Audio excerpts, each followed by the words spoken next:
Welcome to Friday 15 with Master B2B. My name is Brian Beck. I'm here with Andy Hoare, my partner in this thought leadership series and e-commerce executives are rocking out this Friday morning here in December. Coming to the end of the year, Andy. Exciting stuff. Welcome to the program today. Yeah, good to be here. So exciting. We were going to know in the next couple of days who's going to be in the college football playoff series. I know. And I noticed Rutgers not going to be in this year. Well, we have a better record than your team, okay?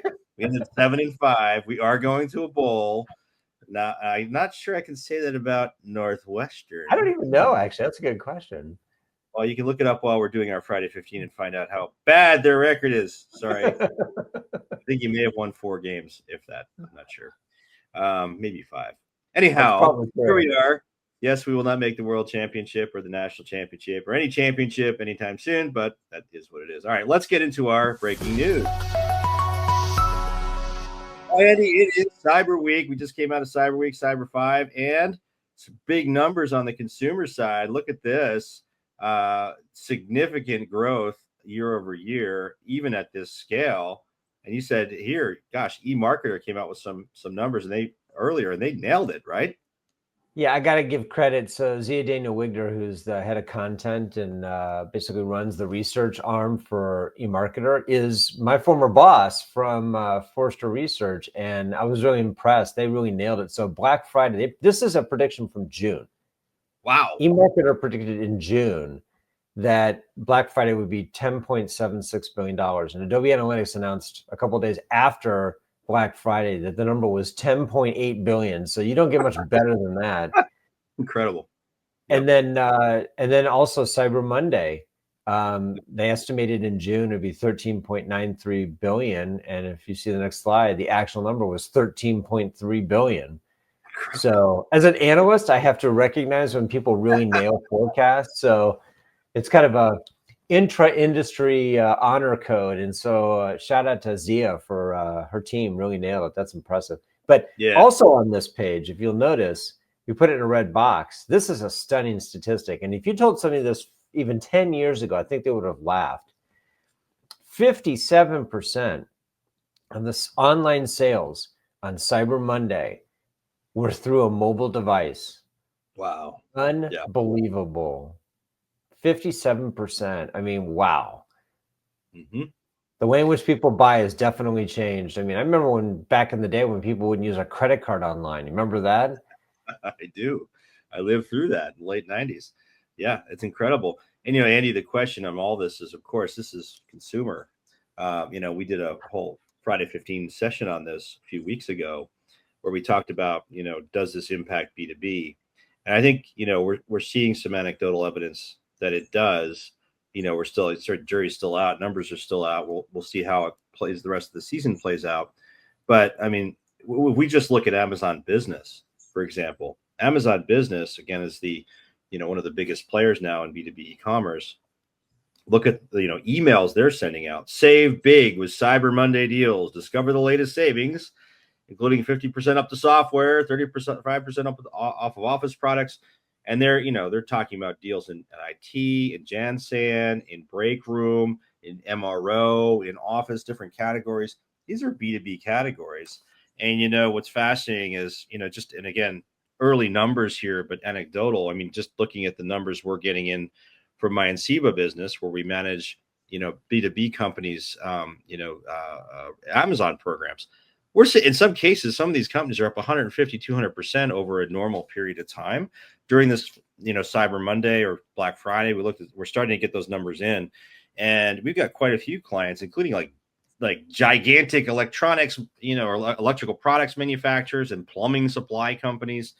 So there's some real spillover here, Andy, over to the B2B side. There's no question.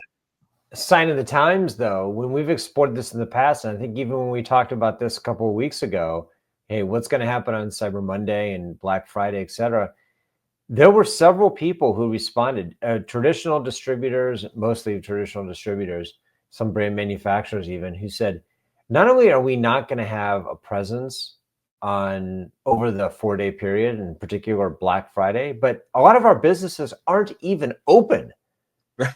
So how do you contrast that with Amazon Business, Global Industrial, all these companies having record sales on Black Friday and Cyber Monday?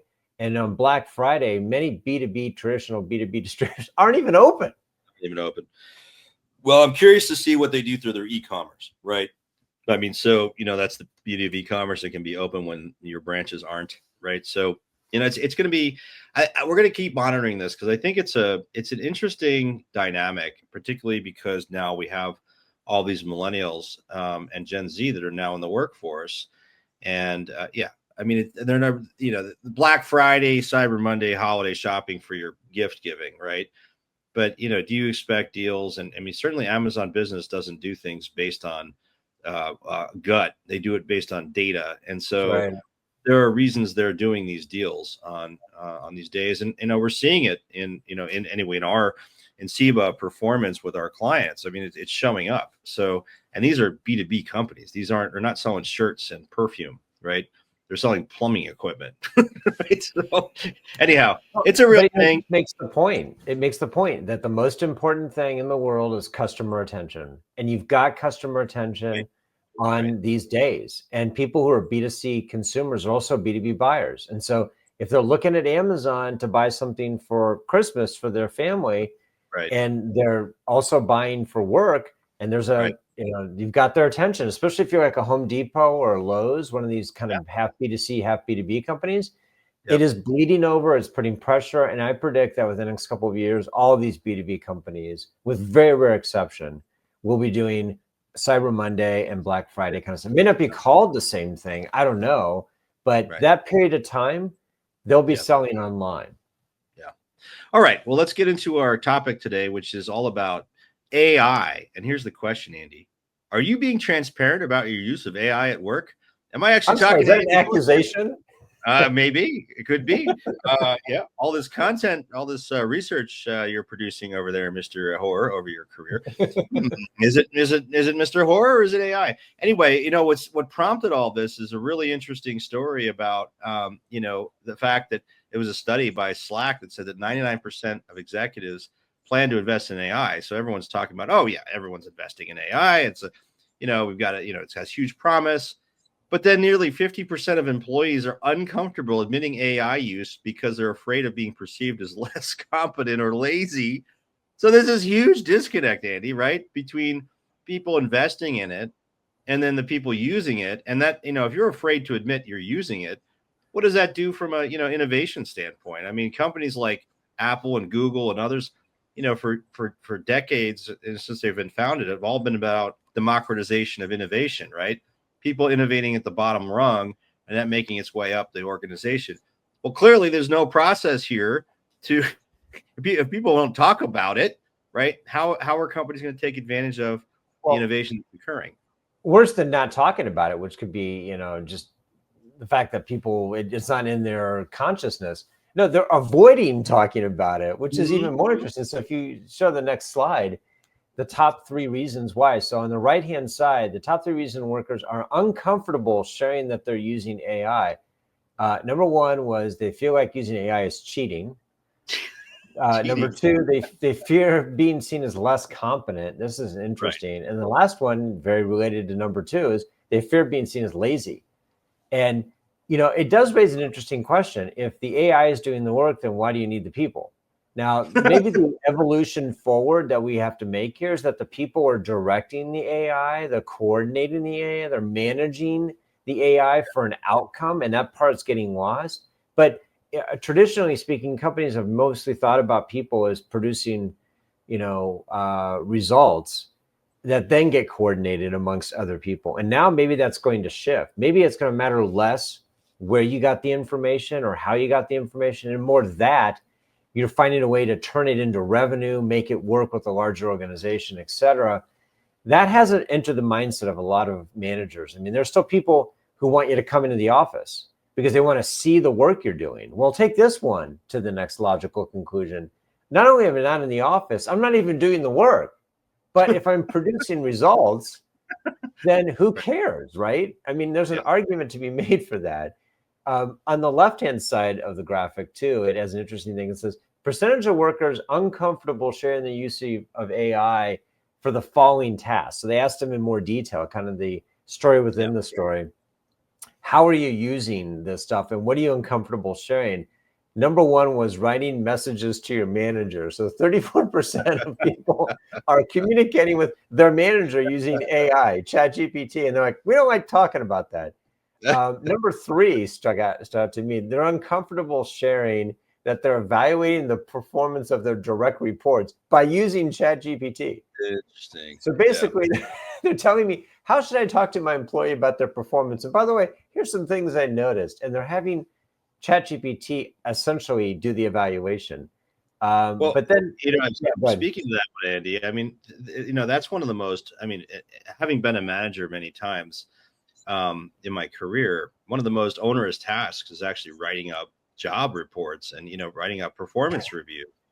It's very time consuming. So I'm sure what people are saying there is, hey, I'm just going and, write me a job review for this person, maybe putting a few data points in. But look, at the end of the day, if it writes a good job review and it's accurate, I don't look, here's the thing. If people are using these things to make their jobs more efficient and save time, if you can enter into ChatGPT or whatever your tool is, a series of things that that are accurate, that say, hey, I've noticed my employees doing this, and this. They do this well. They have opportunities here, and it creates a summary for you and puts it into an organized format. What's wrong with that?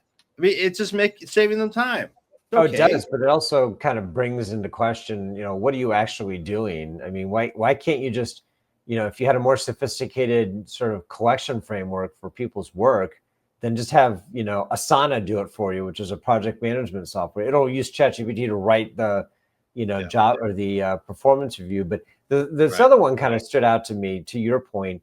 One thing, 25% of employees said they are uncomfortable talking about using AI to brainstorm new ideas for projects. That was number 5 on the list. And I have to ask myself, why would that be a problem?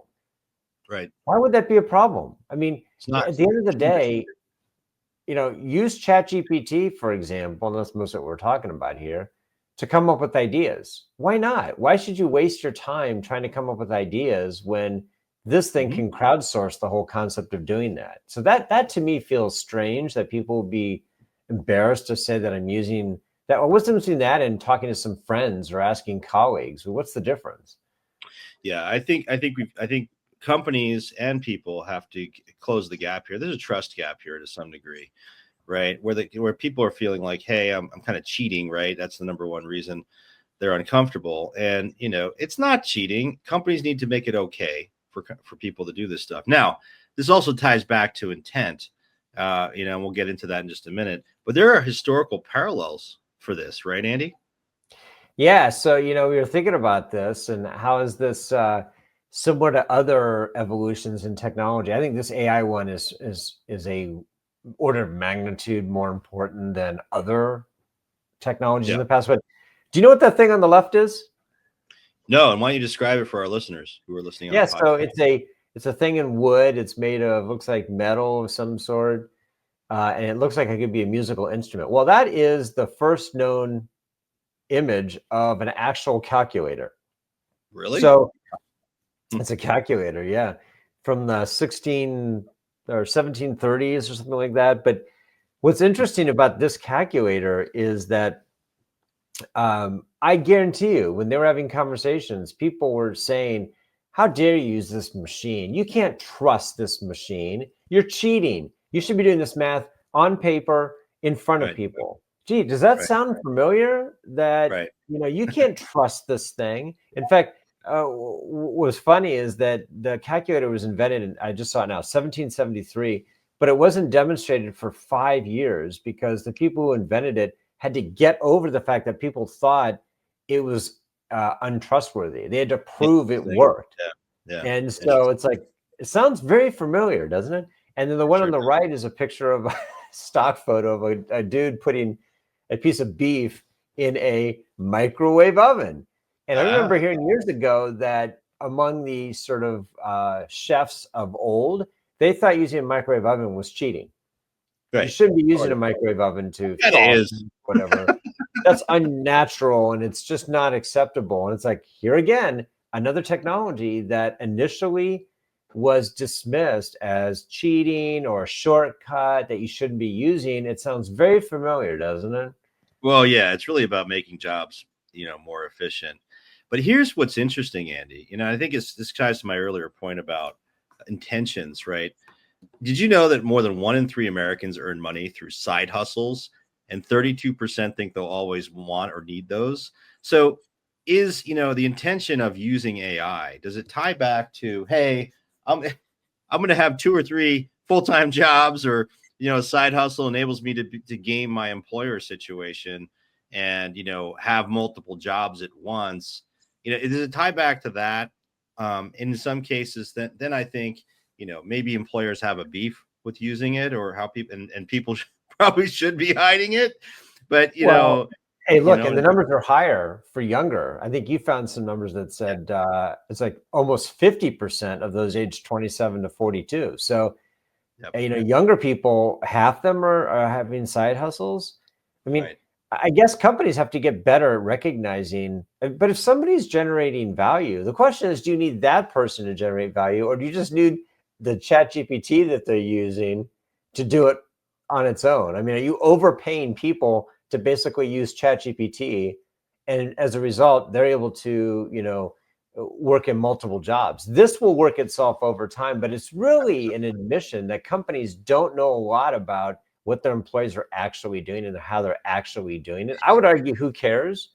Right. But you could be saving money, I guess. But I think there was your point about trust. There are some companies that feel like we need to Mhm. know how they did this and where it came from, and not for verification purposes, but for origination purposes. Like, are we paying somebody to do this? Or are they getting this from somebody else? I say, who Yeah. cares, right? Yeah, I think ultimately what's winning is the outcome, sort of the outcome economy, meaning, hey, I need an outcome here. And this ties, by the way, into the role remote versus, hybrid versus in-office discussion, because what's driving a lot of the in-office stuff, companies say it's cultural, and there's some weight to that. But ultimately, managers are still uncomfortable with the fact that they don't know what their employees are doing if they're not in the office.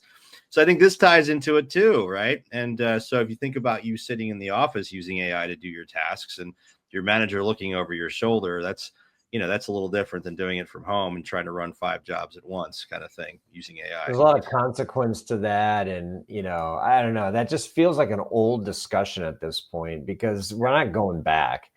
And Oh, you're right. At the end of the Amazon day, is. it's all that matters. Yeah. Well, Amazon is Amazon. just using that to riff people. I think we've all agreed on that one. But Yep, it's interesting, but yeah, here 88%, again, another stat here. 88% of Gen Z use AI to do their jobs for them. A poll reveals. I mean, Gen Z, this is the youngest cohort. 88%. Yeah. well, So and we found this idea that there's something called task paralysis, which is, I don't know what to do next. So they go to AI and ask AI. This is otherwise known as thinking. That's the way I look at this. Hey, Brian, I need you to finish this project. Oops, task paralysis. I'm going to have to go to AI and find out how to do that. It's like, that's great. okay. Yep. Oh my gosh. Yeah. Right. Okay. So we're going to overcome your task paralysis for you with ChatGPT. So we asked our LinkedIn universe here, our community on LinkedIn, if you are using AI in your work, are you hiding it? Are you being transparent? And, in our LinkedIn world, 82% said they're being transparent about it. So either they're lying to us through the LinkedIn poll, which maybe they are, or, there is some hope here that people are, willing to be transparent, and maybe even help their organization become more efficient by using AI. What do you know? I have a theory on this one too. Our people tend to be more senior versus more junior. Right. And it could be the senior people in the organization have no reason to hide it because their jobs are not at threat. Nobody's going to question the CEO. Where are you doing the work, or is AI doing it? There Nobody you go. cares as long as There you he go. produces results, right? But True. junior people are the ones who I think are more concerned about this, because I think they feel like their jobs are competing with AI. Senior executives are not competing with AI yet. So that might explain this one. Maybe if it was a more junior audience, we get slightly different results. Yeah. No, it's interesting, and we got a comment in here from Mark. I put AI updates, Mark Vasquez. Thank you, Mark. AI updates in my monthly updates to the C-suite. I love sharing my uses and hope it inspires others to try AI more. For me, it shows I'm working smarter, which is better for the organization. Thank you for that comment, Mark. But can you Right. imagine a junior person doing that? Can you imagine somebody who just entry level position just got hired and said, "Hey, by the way, here's how I'm using AI to do my job." Do you think that senior management will go, "That's great, thanks for sharing," or "Wait a minute, why did we hire you?" That's right. Yep. Yep. And Stephen Javor made a nice little quip here. Hey, maybe Cyber Monday will turn into AI Monday. Thank you, Stephen. Yeah, right. So well, yeah, great. Thanks for your comments, guys. So yeah, it's been an interesting discussion. We're over our Friday 20 here, Andy, as usual. So a couple quick announcements, folks. We want to remind you that we have our forum, which is an online community where we have these discussions, and it's just every day becoming more and more robust. I think there were 3 or 4 comments posted yesterday with lots of responses. So encourage you all to log in there. It's free. It's only practitioners, no vendors or solution providers in there. We're in well into the hundreds there, and encourage you to join. Go to our website, Master B2B, click on forum. You'll see an application form there to become a part of our community. Also, Andy, note, no answers in there were generated by AI. They're all generated by the people in the community. Right. Now, they may have gotten their answers from AI, but it's coming from an actual person. You real humans participate in our forum. What do you know? And so our roundtable locations, we just announced those recently for 2025, starting in February, running through the spring. We're going to be Atlanta, Cleveland, Denver, Minneapolis, Charlotte, Cincinnati, Dallas, LA, New York City, and St. Louis. These are fantastic events, 20 to 25 people, followed, their afternoon discussions, followed by dinner. They are free for practitioners. Go to our website, Master B2B, go to future events, and you'll see the first bunch of these have already been listed. So you can go there, and here's a website address for those of you watching right here on the screen. We've also announced the date of our Master B2B Mindshare Summit for 2025, which will be March 12th. This is 100 plus of the leaders in B2B e-commerce gathering at the University of Chicago's Graduate School of Business. We announced it this week, Andy. We are already half full. This is insane. More than half full. We had more people in the last 24 hours, that's too. Right. More than half full. Right. So this is also free for practitioners. We do encourage you to get online to our website, again, in that future events section, and sign up now if you want to come, because this thing will fill up. It's already well on its way, and it's 5 months away. So get yourself on there and get registered. And then finally, I want to remind folks that our podcast, our Friday 15, is available via podcast on your favorite podcast service, Google, Apple, Spotify, on our website.